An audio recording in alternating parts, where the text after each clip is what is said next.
Chapitre 3. Le don de soi dans les œuvres. La voie de la Gita.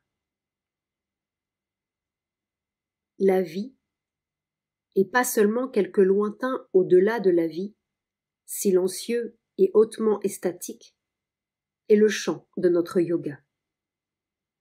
Son objectif central est de transformer notre manière humaine superficielle, étroite et fragmentaire, de penser, de voir, de sentir et d'être, en une conscience spirituelle vaste et profonde, en une existence intérieure et extérieure intégrée, et notre vie humaine ordinaire en une vie divine. Pour atteindre ce but suprême, un don de toute notre nature au divin est nécessaire. Tout doit être donné au divin en nous, au tout universel et au suprême transcendant. Une concentration absolue de notre volonté, de notre cœur et de notre pensée sur ce divin unique et multiforme. Une consécration sans réserve de tout notre être au seul divin est le mouvement décisif. L'ego doit se tourner vers cela qui est infiniment plus grand que lui, se donner et faire son indispensable soumission.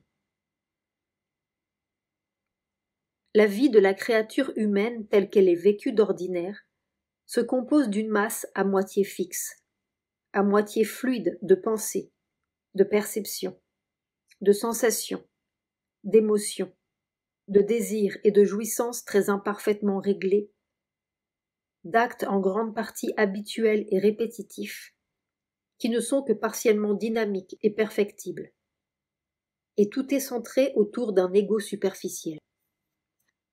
La somme du mouvement de ces activités aboutit à une croissance interne en partie visible et active en cette vie, en partie retenue comme un germe de progrès pour les vies futures. Cette croissance de notre être conscient, l'expansion, l'expression progressive, le développement de plus en plus harmonisé des diverses parties qui constituent notre être, sont le sens et l'essence même de l'existence humaine. C'est pour ce développement primordial de la conscience par la pensée, la volonté, les émotions, le désir, l'action et l'expérience, aboutissant à la suprême et divine découverte de soi, que l'homme, être mental, s'est revêtu d'un corps matériel. Tout le reste est accessoire et subordonné, ou accidentel et superflu. Seul importe ce qui soutient et aide l'évolution de sa nature et la croissance, ou plutôt l'éclosion progressive et la découverte de son moi, ou esprit. Notre yoga ne se propose rien de moins que d'accélérer ce processus évolutif afin que nous puissions atteindre ce suprême objet de notre existence terrestre. Il abandonne la méthode habituelle de la nature, sa croissance lente et chaotique.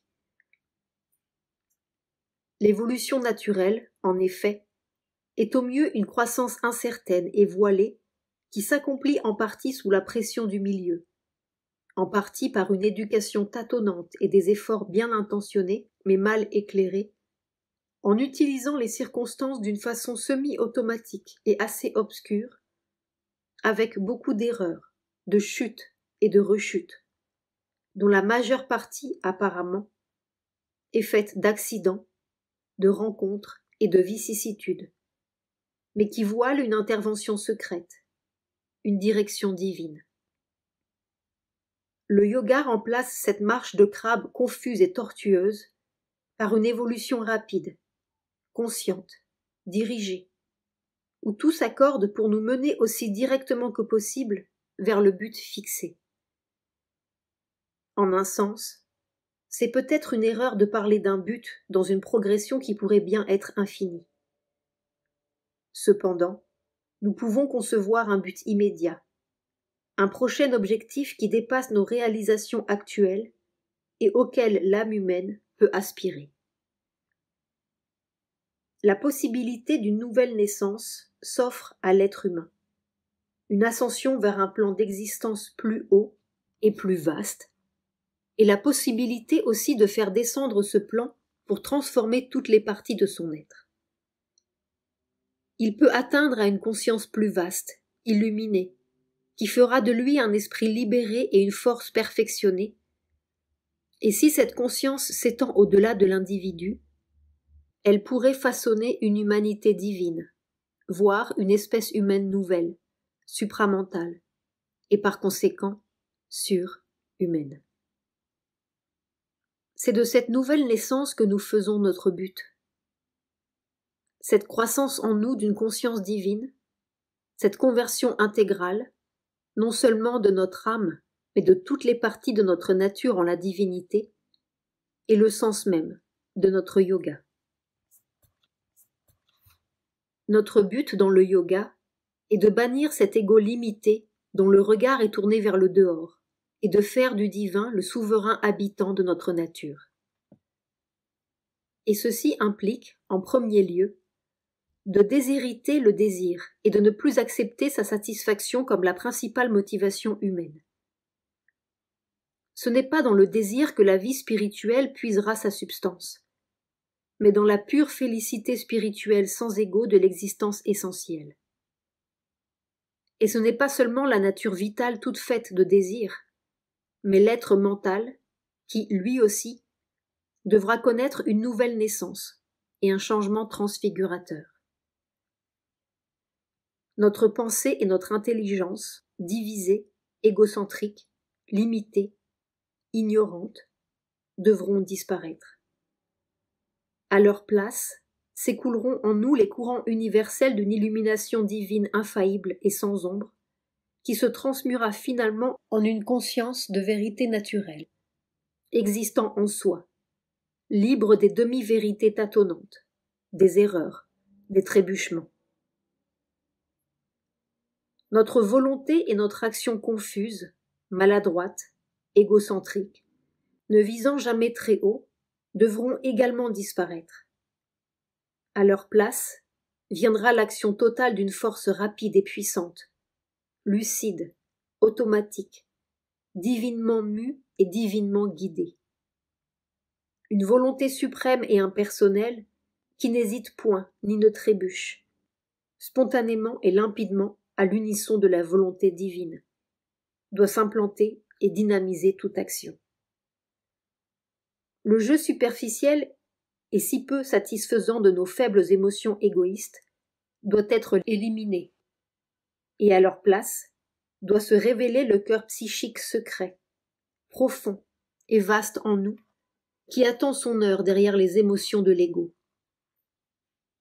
Tous nos sentiments animés par ce cœur intérieur où demeure le divin seront transmués en l'intense et calme mouvement des passions confondues de l'amour divin et de l'ananda infiniment varié. Ainsi peut se définir une humanité divine ou une race supramentale.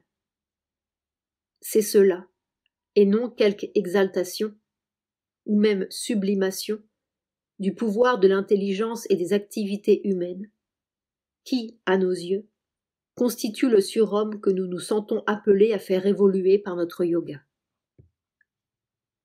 Dans l'existence humaine ordinaire, les activités tournées vers le dehors occupent au moins les 3/4 de notre temps. Cela est évident.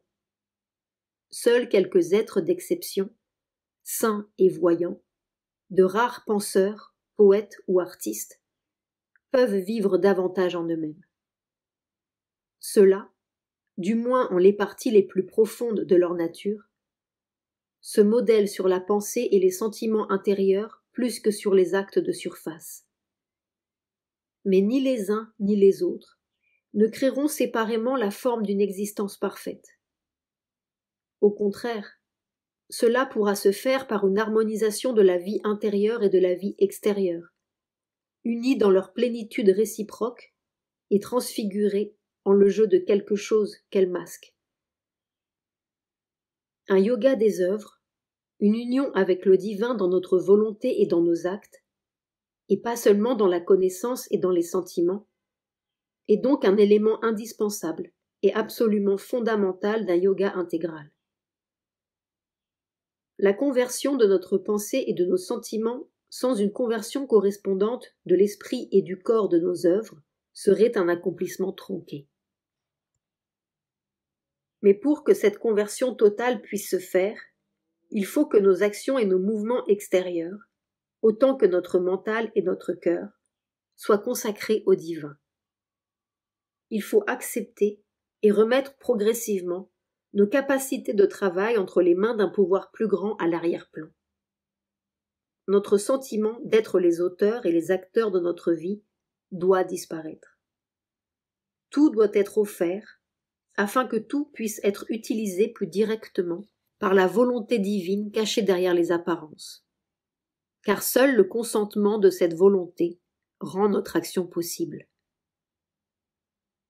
Un pouvoir secret est le Seigneur et témoin véritable qui gouverne nos actes. Lui seul connaît leur complète signification et leur ultime dessein derrière l'ignorance, les déformations ou les perversions de l'ego. Notre vie et nos œuvres limitées, déformées, égoïstes, doivent être complètement transformées en la vaste et directe coulée d'une vie, d'une volonté et d'une énergie divine immense qui nous soutiennent, secrètement pour le moment. Cette volonté, cette énergie, doit être rendue consciente en nous et tout dominer, au lieu d'être ce qu'elle est à présent, une force supraconsciente qui donne simplement son appui et son accord. Il faut qu'à travers nous se transmettent, sans aucune déformation, le dessein et les opérations parfaitement sages d'un pouvoir omniscient et d'une connaissance omnipotente, maintenant cachée, qui feront de toute notre nature transmuer leur pur et libre canal, heureux et consentant. Cette consécration et cette soumission totale, avec l'entière transformation et la libre transmission qui en résultent, sont les moyens fondamentaux et le but ultime d'un karma yoga intégral. Même pour ceux dont le premier mouvement naturel est la consécration et la soumission du mental pensant et de sa connaissance, et finalement son entière transformation, ou pour ceux dont le mouvement spontané est la consécration, la soumission et la transformation totale du cœur et de ses émotions, la consécration des œuvres est un élément nécessaire au changement. Sinon, ils trouveront peut-être Dieu dans l'autre vie, mais ils seront incapables de réaliser le divin dans cette vie. La vie sera pour eux une absurdité, un non-sens et une négation du divin. Ils ne remporteront pas la vraie victoire, celle qui résoudra l'énigme de notre existence terrestre. Leur amour ne sera pas l'amour absolu qui triomphe de soi. Leur connaissance ne sera pas la conscience totale, ni la connaissance qui embrasse tout. Certes, on peut commencer par tourner la connaissance ou les émotions vers Dieu, ou les deux ensemble, et laisser les œuvres pour le mouvement final du yoga. Mais ce procédé a un désavantage. Nous aurons peut-être tendance à vivre trop exclusivement au-dedans, sur un plan subtil, immatériel, plongé en des expériences subjectives, renfermés et isolés dans nos états d'être intérieurs. Nous risquons de nous encrouter dans notre réclusion spirituelle et de trouver difficile ensuite de nous projeter victorieusement au dehors pour appliquer à la vie ce que nous aurons gagné dans la nature supérieure. Quand nous voudrons ajouter ce royaume extérieur à nos conquêtes intérieures, nous nous trouverons trop accoutumés à une activité purement subjective et nous serons inefficaces sur le plan matériel. Nous aurons une immense difficulté à transformer la vie extérieure et le corps. Ou encore, nous nous apercevrons que notre action ne correspond pas à la lumière intérieure, qu'elle continue de suivre les vieux chemins habituels pleins d'erreurs, qu'elle obéit encore aux vieilles influences ordinaires imparfaites. Un gouffre douloureux séparera encore la vérité intérieure du mécanisme ignorant de notre nature extérieure. c'est là une expérience fréquente. Car si l'on suit ce procédé, la lumière et le pouvoir finissent par se replier sur eux-mêmes et ne consentent plus à s'exprimer dans la vie ou à se servir des moyens physiques prescrits pour la Terre et ses opérations. C'est comme si l'on vivait dans un autre monde, plus vaste et plus subtil, mais sans prise divine, peut-être même sans prise d'aucune sorte sur l'existence matérielle et terrestre.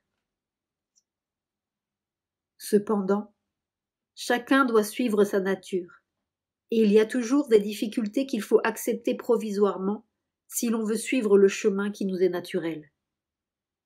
Après tout, le yoga est essentiellement un changement de la conscience et de la nature intérieure.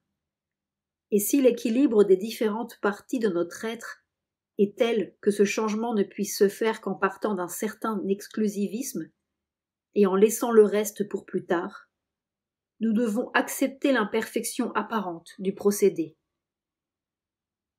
Pourtant, le mouvement idéal d'un yoga intégral serait de suivre dès le commencement un processus intégral et d'avancer de tous les côtés à la fois. En tout cas, nous nous occupons ici d'un yoga qui, dans son but et son mouvement complet, est intégral, mais qui part des œuvres et se développe par les œuvres, bien qu'à chaque pas, ils doivent être de plus en plus animés et vivifiés par un amour divin et de plus en plus illuminés par une connaissance divine dont l'aide est précieuse. Le plus grand évangile des œuvres spirituelles qui fut jamais donné aux hommes, le plus parfait système de karma yoga que nous connaissions, se trouve dans la Bhagavad Gita. Ce célèbre épisode du Mahabharata trace les grandes lignes et pose les fondements du karma yoga pour tous les temps, avec une maîtrise incomparable et l'œil infaillible d'une sûre expérience. Il est vrai que seul le chemin, tel que les anciens le voyaient, est décrit sous tous ses aspects. L'accomplissement parfait, l'ultime secret est suggéré plutôt que développé. Il demeure indicible, telle la part inexprimée d'un mystère suprême. Cette réticence se justifie pour des raisons évidentes. L'accomplissement est en effet, dans tous les cas, une question d'expérience, et aucun enseignement ne peut l'exprimer. Il ne peut être décrit et vraiment compris par un mental qui n'a pas eu l'expérience resplendissante et transmutatrice de ce mystère. Et pour l'âme qui a passé le portail radieux et qui se tient dans le flamboiement de la lumière intérieure, toutes les descriptions mentales et verbales sont pauvres autant que superflues, inadéquates et inappropriées. Nous sommes nécessairement obligés de transcrire les réalisations divines en les termes inappropriés et trompeurs d'un langage conçu pour l'expérience normale de l'homme mental. Exprimées ainsi, elles ne peuvent être vraiment comprises que par ceux qui en ont déjà connaissance, et qui sont donc capables de donner à ces termes extérieurs insuffisants un autre sens, intérieur et transfiguré. Comme les rishis védiques l'affirmaient jadis, les paroles de la sagesse suprême n'ont de sens que pour les sages. La Gita, par le silence de sa conclusion cryptique, semble s'arrêter au seuil de la solution que nous recherchons. Elle hésite à la frontière du mental spirituel le plus haut et ne la traverse pas pour entrer dans les splendeurs de la lumière supramentale. Et cependant, son secret central est l'identification dynamique, et pas seulement statique, avec la présence intérieure, le haut mystère d'une soumission absolue au divin guide, Seigneur et habitant de notre nature. Cette soumission est indispensable pour effectuer le changement supramental. Et de plus, c'est par ce changement supramental que l'identité dynamique devient possible. Quelles sont donc les bases du karma yoga tracé par la Gita ? Son principe clé, sa méthode spirituelle, peut se ramener à l'union des deux états ou pouvoirs de conscience les plus hauts et les plus vastes, l'égalité et l'unité.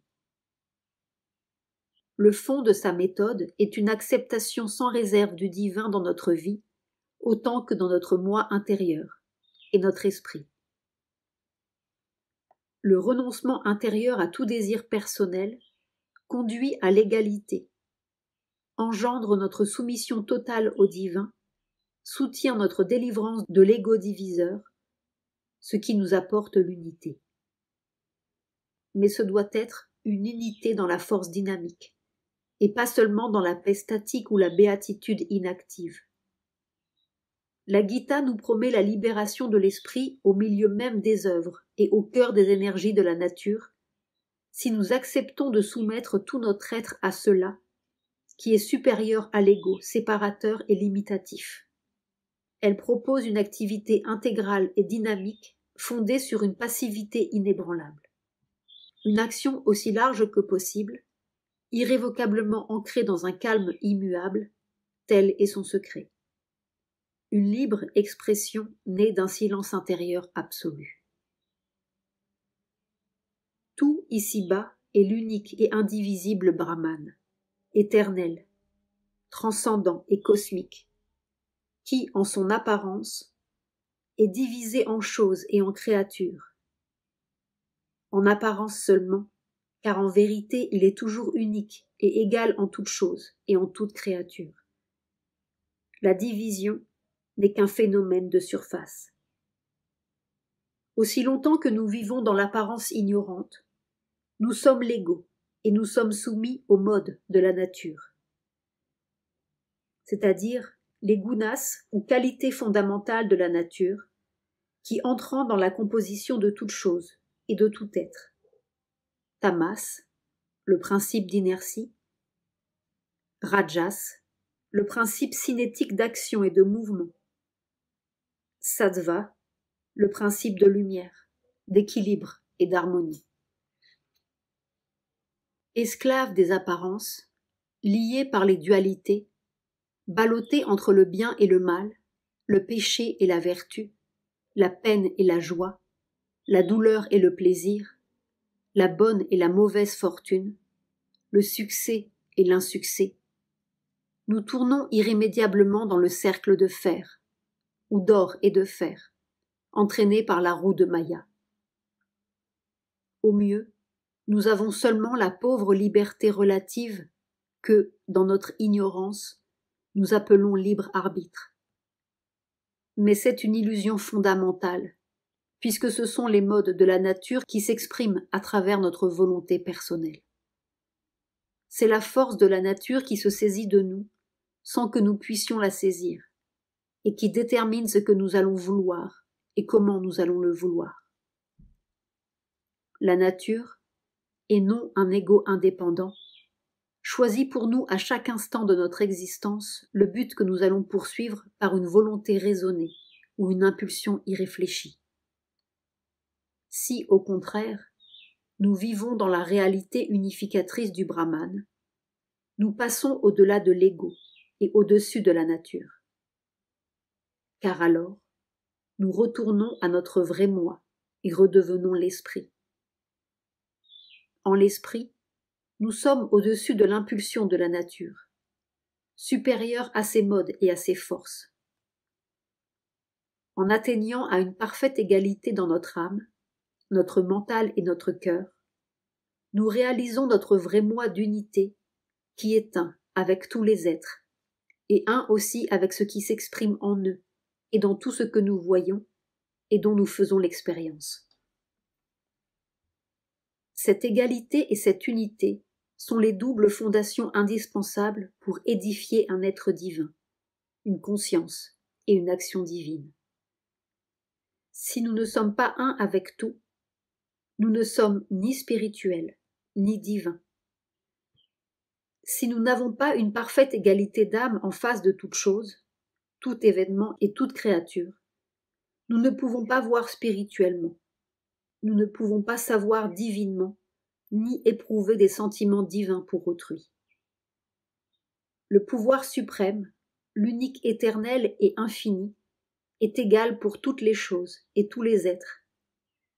Et parce qu'il est égal, il peut agir avec une absolue sagesse suivant la vérité de ses œuvres et de ses forces, et en accord avec la vérité de chaque chose et de chaque créature. Telle est aussi la seule vraie liberté à laquelle l'homme puisse prétendre. Une liberté qu'il ne peut posséder à moins de dépasser tout séparatisme mental et de devenir l'âme consciente dans la nature. La seule volonté libre dans le monde est l'unique volonté divine, et la nature est son exécutrice. Elle est la maîtresse et la créatrice de toutes les autres volontés. Le libre arbitre humain peut être réel en un sens, mais comme toutes les choses appartenant au mode de la nature, il n'est que relativement réel. Le mental, monté sur le tourbillon des forces naturelles, oscille entre plusieurs possibilités, penche d'un côté ou de l'autre, s'arrête et a l'impression de choisir. Mais il ne voit pas la force qui est derrière et qui a déterminé son choix. Il n'en est même pas vaguement conscient. Il ne peut pas la voir parce que cette force est quelque chose de total et à nos yeux d'indéterminé. Tout au plus peut-il distinguer avec un semblant de clarté et de précision quelques-unes des déterminations particulières parmi l'infinie variété que la force utilise pour mettre en œuvre ses incalculables desseins. Étant partiel lui-même, le mental est monté sur une partie de la machine, inconscient des 9/10 des agents qui le poussent dans le temps et dans les circonstances, ignorant de sa préparation passée et de sa route future. Mais parce qu'il est monté sur la machine, il croit qu'il la dirige. En un sens, il compte, car cette claire inclination du mental, que nous appelons notre volonté, cette ferme fixation de l'inclination qui se présente à nous comme un choix délibéré, est l'une des plus puissantes forces déterminantes de la nature. Mais cette inclination n'est jamais seule et indépendante. Derrière cette infime action instrumentale de la volonté humaine, il y a quelque chose de vaste et de puissant et d'éternel, qui surveille la direction de l'inclination et fait pression sur les mouvements de la volonté. Il y a, dans la nature, une vérité totale plus grande que notre choix individuel. Et dans cette vérité totale, ou même par-delà et derrière elle, il y a quelque chose qui détermine tous les résultats. Sa présence et sa connaissance secrète soutiennent sans cesse les processus de la nature et gardent une perception dynamique, presque automatique, des relations justes, des nécessités qui varient ou persistent, des étapes inévitables du mouvement. Il y a une volonté divine secrète, éternelle et infinie, omnisciente et omnipotente, qui s'exprime dans l'universalité et en chaque détail de toutes ces choses apparemment temporelles et finies, inconscientes ou semi-conscientes. C'est ce pouvoir ou cette présence dont parle la Gita. Le Seigneur dans le cœur de toutes les créatures qui tourne comme sur une machine, victime de l'illusion de la nature. Cette volonté divine n'est pas une puissance ni une présence étrangère. Elle est intimement liée à nous et nous faisons partie d'elle, car c'est notre propre moi le plus haut qui la possède et la soutient. Seulement, elle n'est pas notre volonté mentale consciente. Bien souvent, elle rejette ce que notre volonté consciente accepte et accepte ce qu'elle rejette. Car, tandis que l'un, secret, connaît tout, chaque ensemble et chaque détail, notre mental de surface connaît seulement une petite fraction des choses. Notre volonté est consciente mentalement, et ce qu'elle connaît, elle le connaît seulement par la pensée. La volonté divine est supraconsciente pour nous, parce que, en son essence, elle est supramentale, et elle connaît tout, parce qu'elle est tout. Notre moi le plus haut, qui est le possesseur et le support de ce pouvoir universel, n'est pas l'ego, n'est pas notre nature personnelle. Il est transcendant et universel, et ces choses plus petites sont seulement son écume et sa surface mouvante. Si nous soumettons notre volonté consciente et lui permettons de s'unir à la volonté de l'Éternel, alors, et alors seulement, nous pourrons atteindre à la vraie liberté.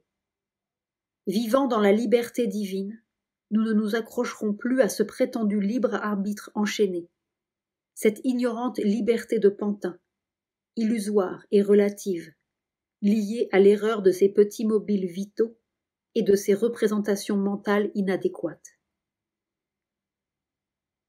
Notre conscience doit fermement saisir la distinction capitale, entre la nature mécanique et le libre seigneur de la nature, entre l'Ishvara, l'unique et lumineuse volonté divine, et les innombrables forces et modes d'exécution de l'univers.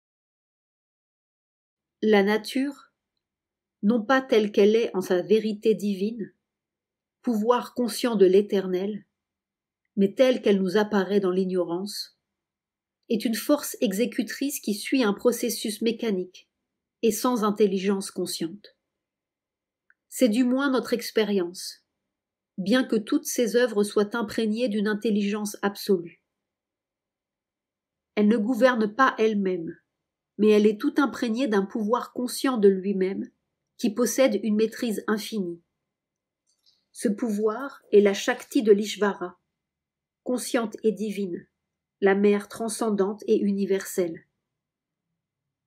Et parce que ce pouvoir la conduit, elle régente tout et exécute exactement le travail que lui destine l'Ishvara. Ne possédant rien, mais étant possédée, elle porte en elle-même le fardeau de toutes les possessions. En tant que Prakriti, la nature est une force inertement active, car elle accomplit un mouvement qui lui est imposé. Mais en elle est celui qui sait. Une entité est établie là, qui est consciente de tous ses mouvements et de tous ses processus. Prakriti agit en contenant la connaissance, la maîtrise et la félicité du Purusha, l'être qui est associé à elle ou qui est en elle. Mais elle ne peut participer à cette connaissance, cette maîtrise et cette félicité qu'en se soumettant à lui et en réfléchissant cela qui la remplit.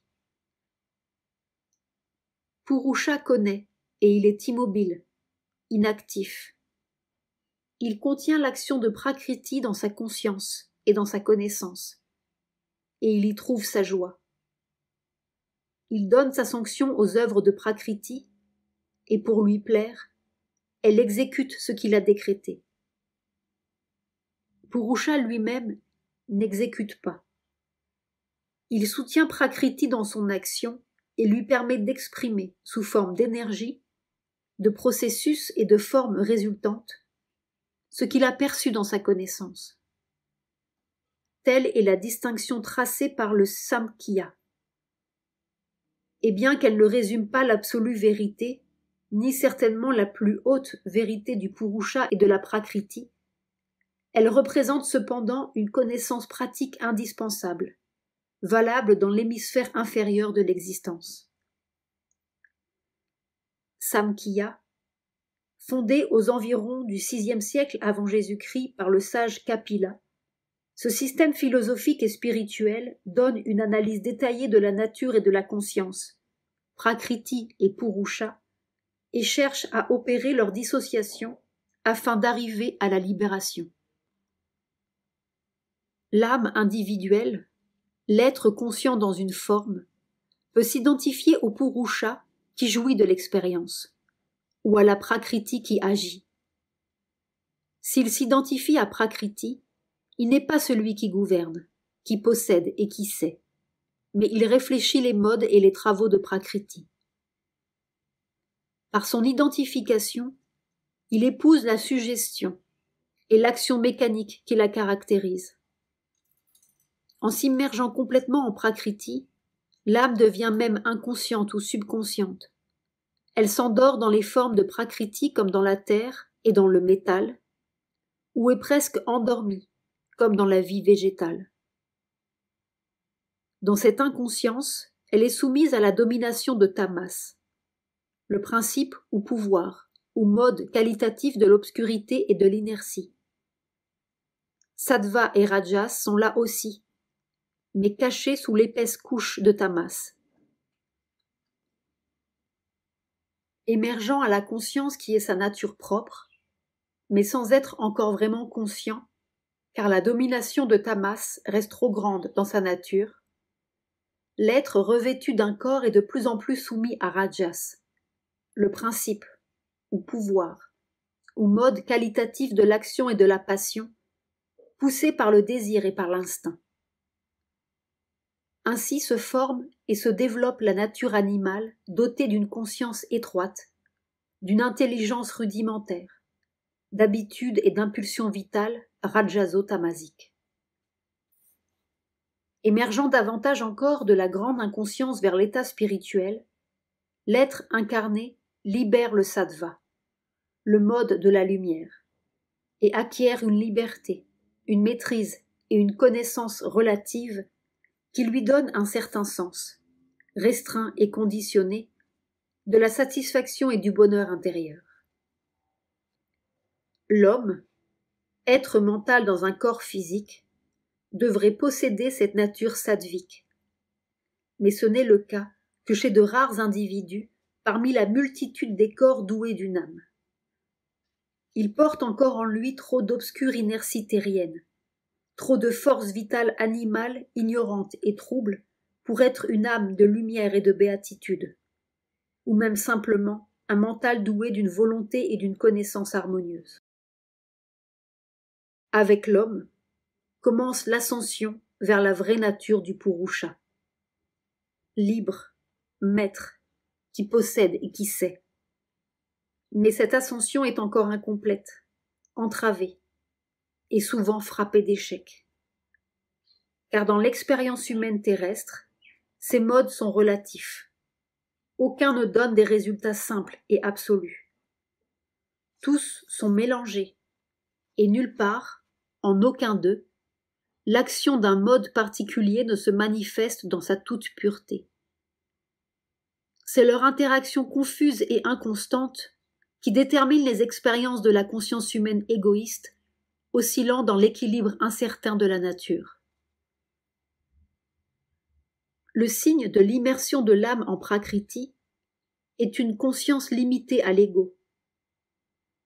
La marque vive de cette conscience limitée est une constante inégalité du mental et du cœur, un trouble conflit, une disharmonie en leurs diverses réactions au contact de l'expérience. Les réactions humaines oscillent perpétuellement entre les dualités créées par la suggestion de l'âme à la nature et par sa lutte, souvent intense mais restreinte, pour la maîtriser et la posséder, et encore cette lutte est-elle pour la plus grande part sans effet. L'âme tourne en rond dans le cercle sans fin des contraires naturels qui tour à tour séduisent et affligent. Succès et insuccès, bonne et mauvaise fortune, bien et mal, péché et vertu, joie et chagrin, douleur et plaisir. C'est seulement quand l'âme s'éveille de son immersion en prakriti et perçoit son unité avec l'un et avec toutes les existences qu'elle peut se libérer des contraires et trouver la base d'une relation juste avec la nature cosmique exécutrice. Alors, l'âme devient indifférente au mode inférieur de la nature. Égale devant les dualités, souveraine et libre, pleine de l'intense et calme félicité sans mélange de sa propre existence éternelle, elle se tient au-dessus de la nature sur les hauteurs où règne le témoin qui sait. L'esprit incarné continue d'exprimer ses pouvoirs dans l'action, mais il n'est plus enseveli dans l'ignorance, plus lié par ses œuvres. Ses actions n'ont plus de conséquences en lui, mais seulement au dehors, en prakriti. Pour son expérience, le mouvement de la nature entière est désormais semblable aux vagues qui montent et descendent à la surface, sans jamais affecter sa propre paix insondable, sa vaste félicité, son immense égalité universelle. son existence divine sans limite. Pour pratiquer le karma yoga, il n'est pas nécessaire d'accepter implicitement toute la philosophie de la Gita. On peut, si l'on veut, la considérer comme l'énoncé d'une expérience psychologique utile et une base pour la pratique du yoga. En ceci, elle est parfaitement valable et en complet accord avec une haute et vaste expérience. C'est pourquoi j'ai pensé qu'il était bon de la mentionner ici, autant que possible dans le langage de la pensée moderne, en laissant de côté tout ce qui relevait de la métaphysique plutôt que de la psychologie. Note de Sri Aurobindo. Telles sont les conditions de notre effort. Elles supposent un idéal que l'on peut exprimer par les formules suivantes, ou en d'autres équivalentes. Vivre en Dieu et non dans l'ego. Se mouvoir dans les vastes fondations de la conscience de l'âme totale et du transcendant, et non dans la petite conscience égoïste. Être parfaitement égal face à tous les événements et tous les êtres. Voir et sentir qu'ils ne font qu'un avec nous-mêmes, et un avec le divin. Sentir que tout est en nous et que tout est en Dieu. Sentir Dieu en tout et nous-mêmes en tout. Agir en Dieu et non dans l'ego. Et d'abord, ne pas choisir l'action en fonction des besoins et des points de vue personnels, mais en obéissance aux ordres de la suprême vérité vivante au-dessus de nous. Ensuite, dès que nous sommes suffisamment établis en la conscience spirituelle, ne plus agir par notre propre volonté séparée, ni par un mouvement indépendant, mais de plus en plus laisser l'action se produire et se dérouler sous l'impulsion et la direction de la volonté divine au-dessus. Enfin, suprême résultat, s'identifier à la Shakti divine dans la connaissance, la force, la conscience, les actes et la joie de l'existence. Sentir un mouvement dynamique qui n'est plus dominé par les désirs mortels, ni par les impulsions et les instincts vitaux, ni par l'illusoire libre arbitre mental, mais lumineusement conçu et entrepris dans une joie intérieure immortelle et une connaissance de soi infinie. Car telle est l'action qui découle de la soumission consciente de l'homme naturel au moi divin et de sa fusion en l'esprit éternel. À jamais, l'esprit transcende et guide la nature cosmique. Mais pratiquement, quelles sont les étapes de la discipline de soi qui nous permettront d'arriver à cet accomplissement? L'élimination de toute activité égoïste et de la conscience égoïste, qui en est le fondement, est évidemment la clé de la réalisation à laquelle nous aspirons.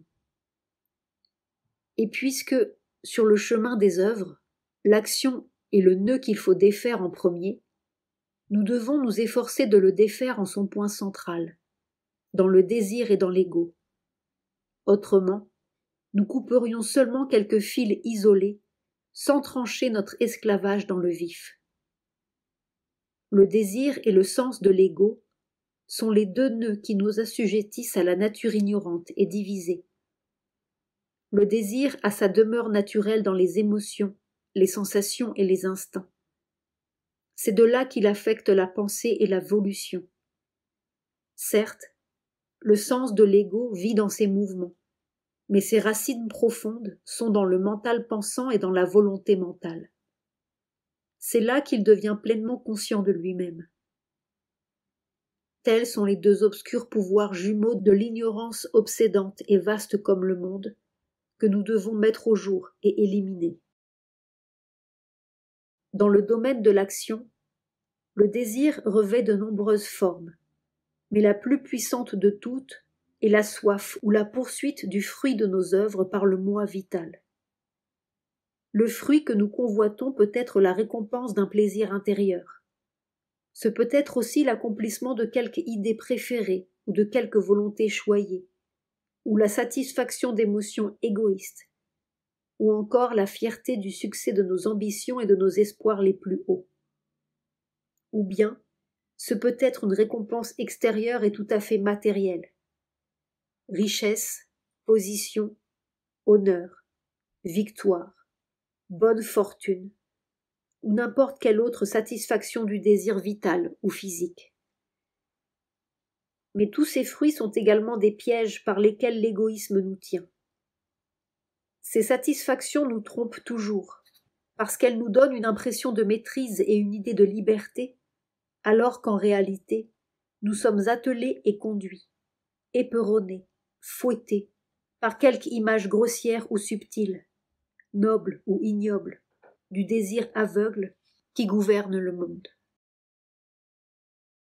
Par conséquent, la première règle d'action posée par la Gita est d'accomplir l'œuvre qui nous est demandée sans aucun désir pour son fruit.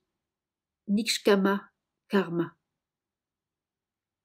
Règle simple en apparence, et pourtant si difficile à suivre avec un tant soit peu d'absolue sincérité et d'intégralité libératrice. Nous n'obéissons que rarement à ce principe, et dans la plupart de nos actes, cela n'arrive jamais. Et même quand nous le faisons, c'est surtout comme une sorte de contrepoids au principe normal du désir et pour atténuer l'extrémisme de cette impulsion tyrannique. Tout au plus, sommes-nous satisfaits si nous arrivons à un égoïsme mitigé et bien maîtrisé, pas trop choquant pour notre sens moral, pas trop brutal ni blessant pour les autres. Nous donnons alors divers noms et formes à notre discipline partielle. Nous nous entraînons au sens du devoir, à une ferme fidélité dans les principes, à une endurance stoïque, une résignation religieuse, une soumission tranquille ou extatique à la volonté de Dieu. Mais ce ne sont pas ces choses dont parle la Gita, si utiles puissent-ils être à leur place. La Gita vise à quelque chose d'absolu et sans mélange, sans compromis, à une conversion, une attitude qui change tout l'équilibre de l'âme. Sa règle n'est pas la maîtrise du mental sur les impulsions vitales, mais la puissante immobilité d'un esprit immortel. L'épreuve qu'elle prescrit est une égalité absolue du mental et du cœur devant tous les résultats, toutes les réactions, toutes les circonstances. Si la bonne et la mauvaise fortune, le respect et l'insulte, la renommée et le blâme, la victoire et la défaite, les événements agréables et pénibles, non seulement ne nous ébranlent pas, mais ne peuvent même pas nous toucher et nous laissent libres dans nos émotions, libres dans nos réactions nerveuses, libres dans nos vues mentales et sans que nous réagissions même par le plus petit trouble, la moindre vibration en aucun point de notre nature. Alors, et alors seulement, nous atteignons la libération absolue que la Gita nous indique. La plus infime réaction est la preuve que la discipline est imparfaite, que quelque partie de notre être accepte la loi de l'ignorance et de l'attachement et s'accroche encore à la vieille nature. La conquête de soi n'est que partiellement accomplie. Elle est encore imparfaite, ou elle n'est pas réelle en quelques zones, quelques parties, ou quelques minuscules points du terrain de notre nature. Et ce petit caillou d'imperfection peut jeter bas tout l'édifice du yoga. Il existe certains semblants d'égalité d'âme qu'il ne faut pas confondre avec la profonde et vaste égalité spirituelle enseignée par la Gita. Il y a l'égalité d'une résignation déçue, l'égalité de la fierté, l'égalité de la dureté et de l'indifférence, et ce sont toutes des égalités égoïstes en leur nature. Elles se présentent inévitablement au cours de la sadhana, mais il faut les rejeter ou les transformer en la vraie quiétude. Il y a aussi, à un niveau plus élevé, l'égalité du stoïque, l'égalité d'une résignation religieuse ou d'un sage détachement, l'égalité d'une âme retirée du monde et indifférente à ses affaires. C'est également insuffisant. Ce peut être une première approximation, mais ce n'est guère plus, en fait, qu'un premier éveil de l'âme ou une imparfaite préparation mentale pour que nous puissions accéder à la calme égalité de l'esprit, vaste, existant en soi, absolu. Car il est certain qu'un aussi grand résultat ne peut s'obtenir immédiatement et sans étape préalable. Tout d'abord, il faut apprendre à recevoir les chocs du monde en gardant silencieuse et inaffectée la partie centrale de notre être, même quand, à la surface, le mental, le cœur et la vie sont violemment secoués.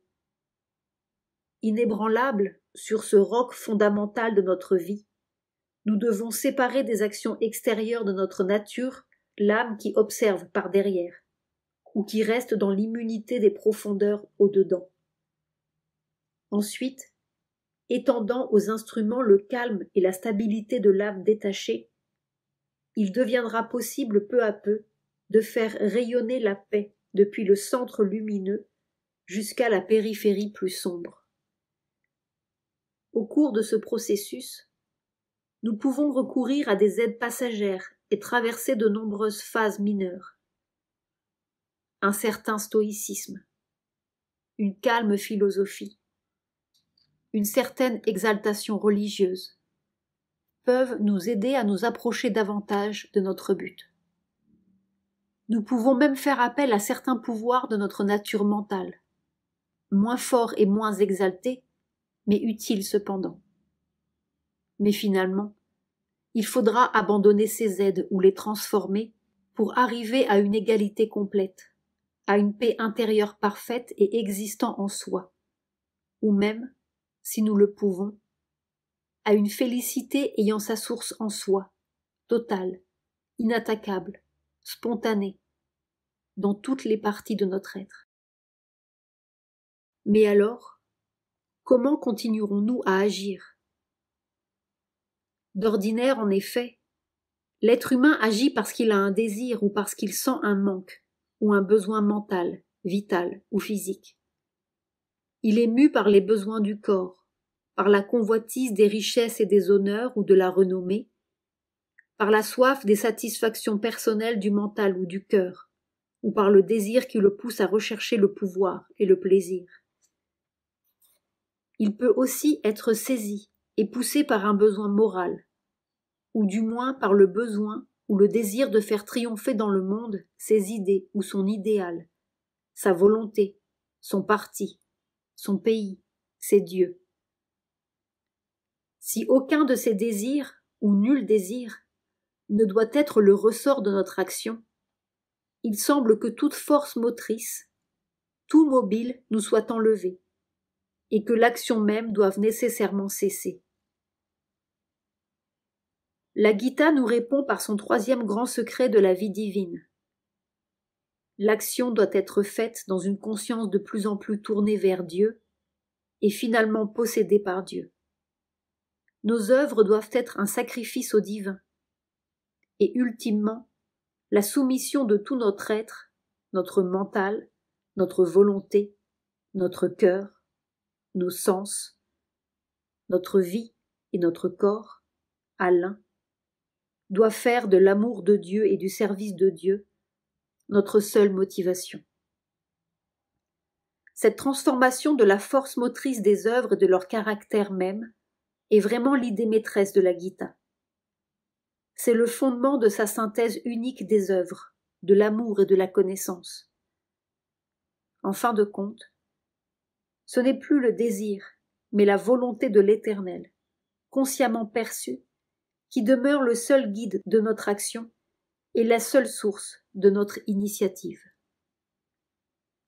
L'égalité, le renoncement à tout désir du fruit de nos œuvres, l'action accomplie comme un sacrifice au Seigneur suprême de notre nature et de toute nature, tels sont les 3 premiers pas vers le divin sur la voie du Karma Yoga tracée par la Gita.